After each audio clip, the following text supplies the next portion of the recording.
नमस्कार सभी दर्शकों को। मैं नागराजन सुंदरम। बहुत लगभग हो गया 11-12 महीने हो गया मेरे ख्याल में। अभी राजनीतिक उथल-पुथल तो सब जगह चल रहा है, लेकिन एक विषय सबको परेशान कर रहा है, वो है ये भाषा के ऊपर जो तमिलनाडु में जो चल रहा है और हिंदुस्तान के अंदर जो न्यू एजुकेशन पॉलिसी, जो नया शिक्षा नीति है, वो लाए गए हैं, उसको लागू करने में जो दिक्कतें हो रही है उसके बारे में। एक चीज मैं शुरू से स्पष्ट कर दूं, तमिलनाडु में ये 3 लैंग्वेज फार्मूला, जो 3 भाषाओं का सिखाने का, और सारा हिंदुस्तान में ही इसको विरुद्ध है। इसको इस तरह हाथ में नहीं लेना चाहिए, क्योंकि ये राजनीतिक तौर पर बीजेपी को बहुत बड़ा हानि पहुंचा सकता है। तमिलनाडु 65 में जैसा था, 75 में जैसा था, उससे ज्यादा बदला नहीं है। यहाँ लोग हिंदी सीखते हैं, जो दक्षिण भारत हिंदी से, जो प्राइवेट स्कूल में जो पढ़ते हैं वो भी हिंदी सीखते हैं, लेकिन जनमानस में हिंदी को अपनाने में वो पूरा बदला नहीं है। और राजनीतिक दृष्टिकोण से इसको देखें तो ये हानिकारक है राष्ट्रीय दलों का। बीजेपी गलत काम कर रही है, इसको आगे करके चुनाव लड़ने के लिए जो जा रही है, ये गलत रास्ते पर जा रही है। इससे उनका राजनीतिक नुकसान ही होगा, फायदा नहीं मिलेगा। इससे द्रमुक दोबारा सत्ता में आने के लिए भरपूर कोशिश करके उसमें कामयाबी हासिल करेगी। इसलिए इसके ऊपर सोचना चाहिए। रही ये 3 लैंग्वेज फार्मूला, 3 भाषा के जो योजना है, शुरू से चलते आ रही है हिंदुस्तान के लिए हिंदी को, ठीक है, मुझे आज नहीं है, मैं तो समर्थक हूँ, हिंदी को होना चाहिए, लेकिन भाषा को कैसे सिखाना, ये जो विद्यार्थी लोग हैं, उन लोगों के लिए कितना आवश्यक है। अपने स्कूल की कार्यकाल में जो 1 क्लास से लेकर 12वीं क्लास तक जो स्कूल में पढ़ते हैं, तब तीसरा एक भाषा उनको सीखने के लिए, उनको पढ़ने के लिए कहें तो वो कितना अच्छा है और कितना हानिकारक है, या कितना ठीक नहीं है उसको, उसके ऊपर हम चर्चा थोड़ा करेंगे। मेरा अपना मानना है, क्योंकि जो विद्यार्थी के ऊपर 30 को थोपना, दूसरी भाषा को भी, अंग्रेजी को भी उसको थोपना, उनको वो अतिरिक्त बोझ हो जाता है उनको। उनको एक भाषा अपने मातृभाषा में करने से क्या है, उनको बहुत बड़ा वो बोझ नहीं है। उनको जो स्कूल के कार्यकाल में भाषा इतना अधिक का उसको इम्पोर्टेंट नहीं, मुख्य नहीं है। उनको सीखना है, साइंस सीखना है और मैथमेटिक्स सीखना है। ये दुनिया में और कहीं जाके अपना जो विकास करने में, अपना जीवन सफल बनाने में भाषा से ज्यादा मुख्य है ये साइंस और मैथमेटिक्स। सोशल साइंस भी इसके साथ जोड़ सकते हैं। भाषा ठीक है, एक अतिरिक्त भाषा 1 है, 2 है। मुझे तो 6 भाषा आती है, मुझे तमिल से लेकर अंग्रेजी, नेपाली आता है मुझे, ऐसा संस्कृत आता है मुझे। लेकिन हर एक बच्चे, हर एक विद्यार्थी ये कर नहीं सकते हैं। अंग्रेजी में जो जो बहुत भाषा जानते हैं, उनको पॉलीग्लॉट कहते हैं। बड़े-बड़े लोग पॉलीग्लॉट हुआ करते थे। जेसी बोस करके एक आइंस्टाइन के में पॉलीग्लॉट है। बहुत लोग पॉलीग्लॉट है, आज भी है। तो पॉलीग्लॉट सबको बनना नहीं है। कुछ लोग बन सकते हैं आगे जाके, लेकिन क्या है, जो प्रथम कक्षा से लेकर 5वीं कक्षा तक, छठी कक्षा से लेकर 12वीं कक्षा तक उनको एक भाषा या 2 भाषा होने से ही ठीक है। 1 भाषा और 2 भारतीय भाषाओं के बीच में एक सहोदर भाव और या सहोदरी भाव, जो बहन का जो सिस्टरहुड वो बनाने के लिए और तरीका है। लेकिन इसको नीति बना के सबके ऊपर प्रेशर डालना ठीक नहीं है। ये न्यू एजुकेशन पॉलिसी, नया जो शिक्षा नीति है, बहुत अच्छा है। उसमें जो मातृभाषा में शिक्षा सिखाने का जो वो प्रयत्न है, वो सराहनीय कदम है, लेकिन भाषा के ऊपर इतना जिद करना ठीक नहीं है। ये आगे जाके नुकसान ही विद्यार्थी को भी होगा और राजनीतिक तौर पर सत्ता में जो राजनीतिक दल है, उनके लिए भी नुकसान। जो शुरुआत में ये 3 लैंग्वेज फार्मूला का जो आया था स्वतंत्रता से पहले या स्वतंत्रता के बाद, उस समय ये 3 लैंग्वेज फार्मूला का जो मूल रूप से इसका क्या था, उत्तर भारतीय लोग एक दक्षिण भारत का भाषा सीखें करके। ये हुआ है क्या? कहीं भी इसका जो वो इम्प्लीमेंटेशन हुआ है क्या? इससे कुछ दक्षिण भारतीय भाषाओं को लोग मिलते हैं क्या आज? इम्प्लीमेंटेशन नहीं हुआ है। लेकिन हमेशा उत्तर भारत की जो लोग हैं, राजनीतिज्ञ हो या शिक्षाविद हो या ओपिनियन मेकर्स हो, वो सब कहते रहे हैं दक्षिण भारत में, तमिलनाडु में हिंदी सीखें। क्यों नहीं हिंदी सीख रहे हैं आप? केरल में हिंदी सीखें करके। ये होना नहीं चाहिए। ये इसका जो बराबर होना चाहिए। यदि दक्षिण भारत में ये सीख रहे हैं तो वहां भी सीखना दक्षिण भारत का भाषा। इसको मूल रूप से ऐसे ही था। उत्तर भारत का जो हिंदी भाषी है, वो लोग ये तमिल या कन्नड़ या इसके ऊपर जोर नहीं दिया गया है। मैं उसको भी मैं गलत नहीं मानता हूँ।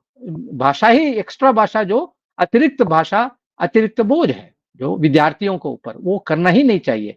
भाषा कई और तरीके से सीख सकते हैं जहां वो जाते हैं। अभी मान लीजिए यहाँ उत्तर भारत से लगभग 1 करोड़ लोग तमिलनाडु में है, हर प्रदेश में है, बिहार से है, यूपी से है, बंगाल से है, सब जगह से यहाँ लेबर काम करें। तमिलनाडु को मदद कर रहे हैं, लेबर यहाँ कम है, इसलिए लेबर आ रहे हैं वहां से, उनका उनका भी रोजी रोटी मिलता है। मान लीजिए ये लोग जितने भी 1 करोड़ के आसपास लोग आए हैं, वो सब तमिल सीख के आए हैं क्या? नहीं, यहाँ आके तमिल सीखते हैं, फिर मजबूर करते हैं जो उनको एम्प्लॉय किया है, उनको नौकरी में जो रखा है, उस मालिक को भी मजबूर करते हैं वो हिंदी सीखे। मेरे पास भी जो मेरा चला रही है, वहां भी जो उत्तर भारत के, बिहार से लोग आके काम करते हैं, मेरा पत्नी हिंदी सीख ली उसी की वजह से। दिक्कत तो था पहले 3-4 महीने 5 महीने दिक्कत था, बाद में जो वर्किंग हिंदी वो सीख ली, उनके साथ बात करने का वगैरह वगैरह।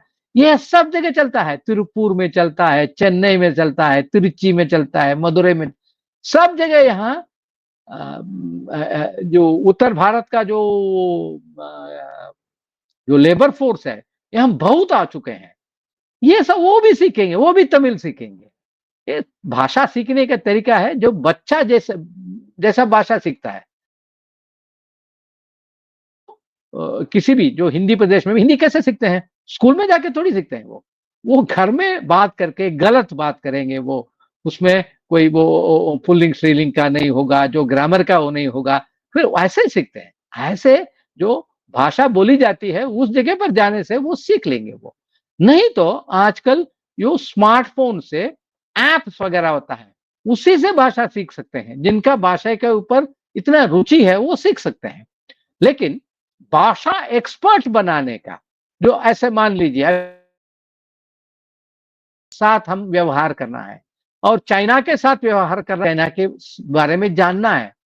चाइना का जो मांdarin भाषा है, वो मांdarin को सीखने के लिए आप हमको एक टारगेट रख के मांdarin को 50,000 एक्सपर्ट इंडिया में बनाने के लिए भारत में वो कोशिश करना चाहिए सरकार को, या फ्रेंच में, या कोई जर्मनी का जो वहां से टेक्नोलॉजी है, वो जापानीज का 1000 लोग 2000 ये एक्सपर्ट बन सकते हैं, उनका एम्प्लॉयमेंट भी जनरेट होगा, इससे एम्प्लॉयमेंट भी जनरेट होगा। जो भाषा का एक्सपर्ट ज्यादा करा लीजिए, और हिंदी तो अपने आप सिनेमा से आएगा हिंदी। जितने लोग मेरा जो रिश्तेदार है जो दक्षिण भारत नहीं पढ़े हैं, लेकिन वो हिंदी सीरियल देख के, हिंदी सिनेमा देख के वो हिंदी बोल लेते हैं, मैनेज कर लेते हैं। लेकिन जब जाएंगे उधर 1 साल 6 महीना वहां रहेंगे, दिल्ली में, मुंबई में और लखनऊ में कहीं रहेंगे, वो हिंदी सीख लेंगे वो। इसके जिद होना नहीं चाहिए।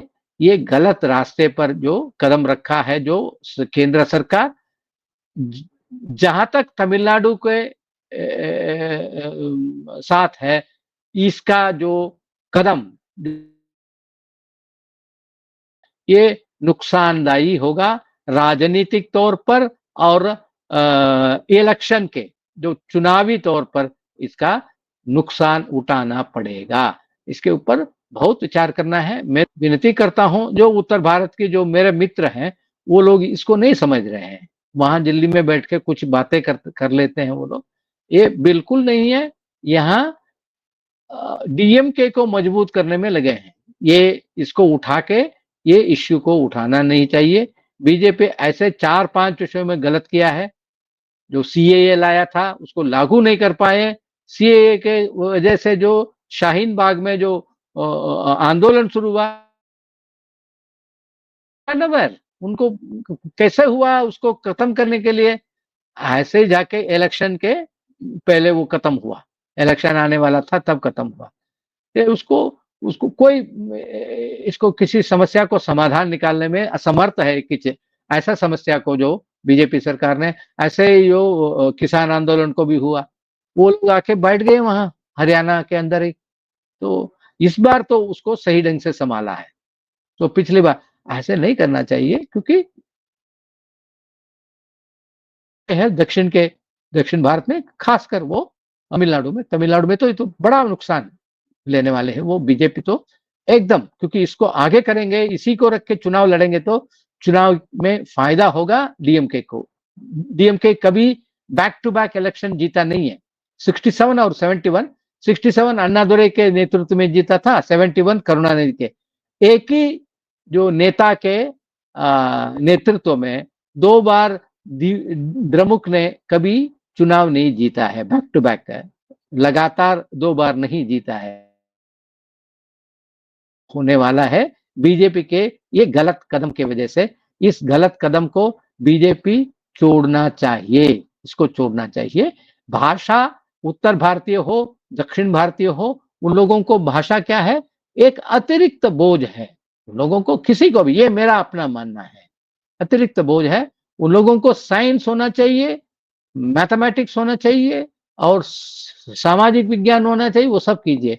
मातृभाषा में पढ़ाइए, वो कोई इतराज नहीं है, वही करना चाहिए, क्योंकि आसान होता है उन लोगों को।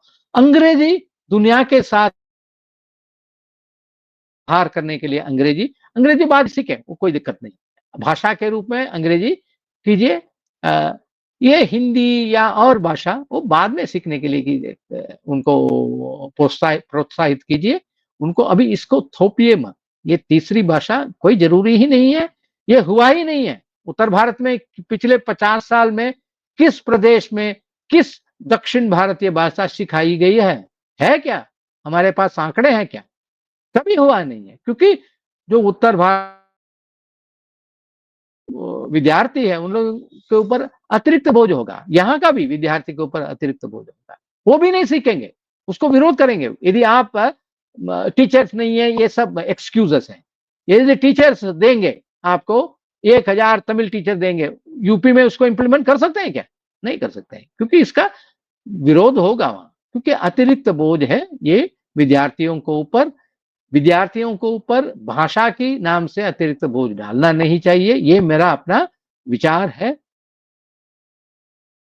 इस विचार को आपके साथ जो शेयर करने के लिए ये वीडियो डाला हूं। आगे कुछ राजनीतिक विषय भी हम करेंगे, आगे जाके कुछ जो आने वाले साल बार विधानसभा चुनावें हैं और इस साल अंत में जो बिहार में विधानसभा चुनाव उसके ऊपर हम कुछ विश्लेषण वगैरह करेंगे आगे जाके। लेकिन मोटा-मोटी ये है आज इस वीडियो के लिए, ये तीसरी भाषा इसको जो थोपने का काम मत कीजिए। हिंदुस्तान, सारा हिंदुस्तान, केवल दक्षिण में के ये कोई ज़रूरी नहीं है, अतिरिक्त बोझ है, दिस एक्स्ट्रा वेट है on the student actually extra uh, विद्यार्थी इससे परेशान होंगे। विद्यार्थियों को मैथमेटिक्स और साइंस और समूह विज्ञान, सामाजिक विज्ञान ये तीनों ठीक है, उसे करेंगे और इसमें एक्सपर्ट जो होना चाहते हैं 12वीं के बाद भाषा को लेकर कर रहे हैं, उन लोगों को लेने दीजिए, उन लोगों को सिखाइए। बड़ा जो एक्सपर्ट्स बनाइए हिंदुस्तान में, कई होना चाहिए। जैसे मांdarin का जानने वाले जो कम से कम 50,000 तो अभी तो 5,000 भी नहीं हुआ हिंदुस्तान में, जो चाइनीज़ लैंग्वेज को जाने लेकिन चाइना में 50,000 लोग होंगे हमारा हिंदी को जानने वाले। तो उसको व्यवहार करना उस समाज के बारे में, उस देश के बारे में जानने के लिए लैंग्वेज जानना, भाषा जानना बहुत ज़रूरी है। इसलिए वो कीजिए, आगे जाके कीजिए लेकिन प्राइमरी स्कूल में या स्कूल तक 12वीं तक इसको ऊपर ये तीसरा भाषा थोपने का काम ठीक ये गलत है, इस गलत रास्ते पर और खासकर तमिलनाडु में ये 3 लैंग्वेज फार्मूला को लेकर और भी चुनावी साल में, इस साल इलेक्शन होने वाला है, इसको तो पूरा-पूरा फ़ायदा उठाएँगे द्रमुक उनका क्योंकि उनको भाषा सिखाने का या सीखने का उसके ऊपर कोई नहीं है। वो राजनीतिक मुद्दा है इसका, राजनीतिक रोट सेखेंगे वो, पूरा-पूरा सेखेंगे उसको। वो लोग तो अभी तक ये बैक टू बैक नहीं आया है, अभी आने वाले हैं। बीजेपी इसको ऐसे करते रही तो यहाँ भी वो नहीं करना चाहिए। मैं अनुरोध करता हूँ राष्ट्रीय जो नेतृत्व बीजेपी का और प्रादेशिक नेतृत्व और उत्तर भारतीय भाइयों को भी मैं ये अनुरोध करता हूँ, ये हिंदी अपने आप सीखेंगे। मैं तो दिल्ली में आके हिंदी सीखा था, इसलिए हिंदी पढ़ा नहीं हूँ मैं। वैसे तो दक्षिण भारत हिंदी प्रचार सभा में या स्कूल में तीसरी भाषा तो पढ़ा नहीं हूँ मैं। हिंदी सीख सकते हैं, अच्छी तरह बोल भी सकते हैं, वो कोई दिक्कत नहीं है, वो सब आएगा एक समय, तो धीरे-धीरे करके ये सब आएगा। भारत का जो इंटीग्रेशन जो लैंग्वेज के जैसे वो सब होगा। लेकिन ये कक्षा 1 से लेकर कक्षा 12 तक है, इसको थोपना कहीं भी हिंदुस्तान में ती जो चाहे तेलुगु हो, चाहे तमिल हो, चाहे हिंदी हो, चाहे बंगाली हो, वो थोपिए मत। अपने-अपने मातृभाषा में पढ़ने के लिए कहिए। एक्स्ट्रा भाषा जो अंग्रेज़ी सीखना है तो सीखिए, नहीं सीखना है तो भी ठीक है।